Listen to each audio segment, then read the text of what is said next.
Predsudky a diskriminácia. O stereotypoch a predsudkoch sa rozpráva veľa. Avšak často si ľudia mýlia jeden pojem s druhým, napriek tomu, že tvoria súčasť každodenného života. Práve z toho dôvodu je mimoriadne dôležité vysvetlenie správne týchto pojmov, aby nadväznosť ďalších pojmov, ako napríklad diskriminácia, bola správne chápaná a definovaná.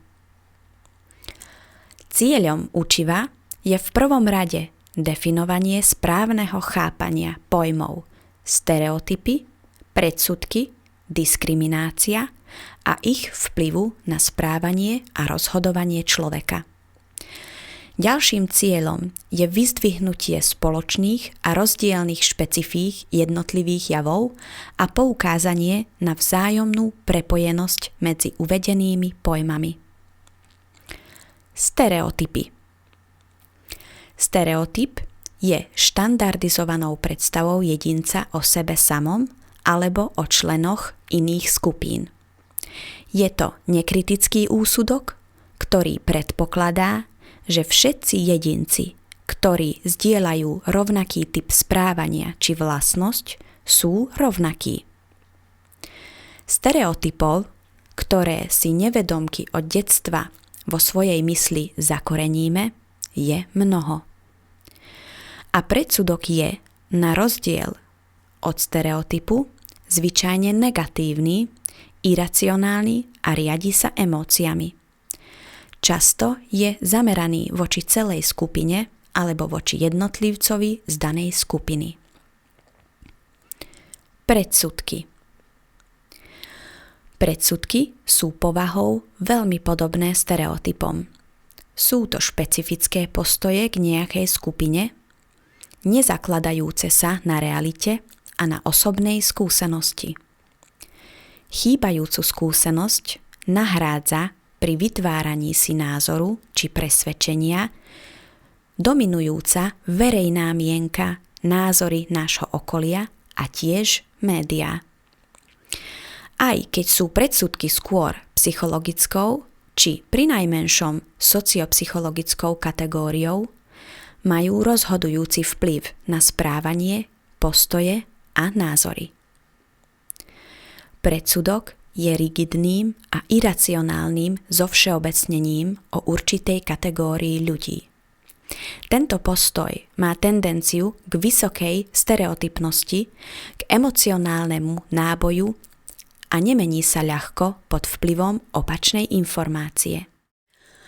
Predsudok môže zafarbiť to, ako vidíme iných ľudí. Môže spôsobiť, že človek bude ignorovať informácie, ktoré sú v rozpore s jeho predsudkami. Toto sa nazýva ako zaujatosť. Predsudky vedú k tomu, že ľudia prekrúcajú, nesprávne si vysvetľujú či dokonca ignorujú fakty, ktoré sú v rozpore s ich vopred vytvorenými názormi. Svoje korene môžu mať v zdanlivo neškodných, ale scestných rodinných hodnotách, alebo ich môžu zasievať tí, ktorí vedome predkladajú pokrivené názory na ľudí iných rás či kultúr. Môžu byť tiež vyvolané nacionalizmom a nesprávnymi náboženskými predstavami. A môžu byť aj výsledkom neprimeranej hrdosti. Diskriminácia. Pôvodným významom latinského slova discriminare je rozlišovať. Rozlišovanie je pojem, ktorý sám o sebe nemá negatívny, ale ani pozitívny význam. Získava ho až v spätosti s konkrétnou situáciou, v ktorej sa rozlišovanie uplatňuje. Diskriminácia predstavuje nerovnaké zaobchádzanie, podkopávajúce a spochybňujúce dôstojnosť človeka. Zákaz diskriminácie teda automaticky neznamená rovnaké zaobchádzanie. V istých prípadoch práve formálne rovnaké zaobchádzanie sa môže stať ponižujúcim a teda diskriminujúcim. V tomto poňatí slovo diskriminácia nadobúda oproti zúženému chápaniu slova v zmysle rozlišovanie nový význam, znevýhodňovanie. Diskriminácia je vlastne praktickým vyústením predsudkov a vzťahuje sa na správanie, najmä na nerovnoprávne zaobchádzanie s ľuďmi na základe ich príslušnosti k určitej skupine. Predsudky a stereotypy sú idei v mysliach ľudí.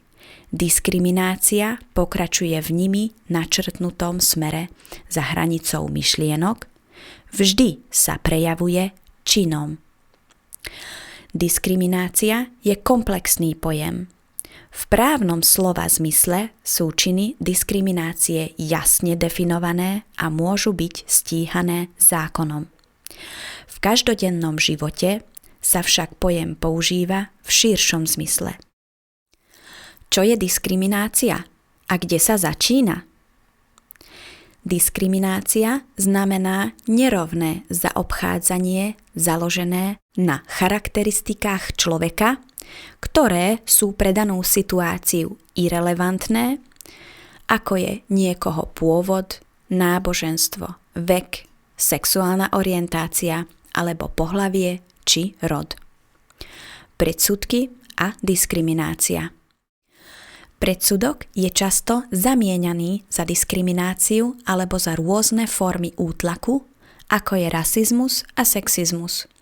Zatiaľ, čo diskriminácia a útlak charakterizujú správanie mocných skupín zamerané na tých menej mocných, predsudky môže mať ktokoľvek. Predsudky môžu viesť k diskriminácii, nie sú však jediným faktorom diskriminácie.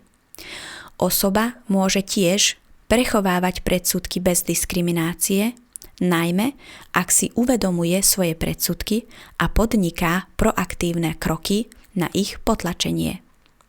Sociálne normy a kultúrne kontexty zohrávajú významnú úlohu pri druhoch predsudkoch, ktoré si človek pravdepodobne zachová. Pôsobenie je silným liekom na predsudky. U ľudí, ktorí trávia viac času s ľuďmi, ktorí sa od nich líšia, je menej pravdepodobné, že budú mať zaujatý postoj. Výskum publikovaný v roku 2017 napríklad zistil, že multikultúrne skúsenosti môžu znížiť medzikultúrne predsudky. Druhy a typy predsudkov. Príklady predsudkov možno nájsť v celej histórii. Predmetom predsudkov sú skupiny, rasové skupiny, národné, regionálne skupiny, profesiové skupiny, stúpenci náboženstiev, predstavitelia sociálnych vrstiev, skupiny veku, pohlavia, skupiny vyznávajúce určitú módu alebo iné. S identitou každého človeka, s jeho identifikáciou s určitou skupinou, či už etnickou, náboženskou, vekovou alebo záujmovou, sa spájajú pojmy stereotyp a predsudok. Tvoria súčasť základnej výbavy identity. Podieľajú sa na jej formovaní a udržiavaní. Skúmanie diskriminácie umožňuje lepšie pochopiť, ako ovplyvňuje životy ľudí. Pri učení je dôležitým prvkom empatia. Zároveň je nevyhnutné porozumieť spoločenským a právnym normám. Diskriminácia je protiprávna. Vzdelávanie sa považuje ako najúčinnejší nástroj v boji proti predsudkom. Správne vzdelávanie môže napríklad odhaliť, z čoho pramenia predsudky. Umožní nám objektívnejšie preskúmať vlastné postoje a pomôže nám múdro sa zachovať, keď sa staneme obeťou predsudkov. Zhrnutie. Učivo sa zameriava na predstavenie dôležitých pojmov sociálnej psychológie, stereotypy, predsudky a diskriminácia.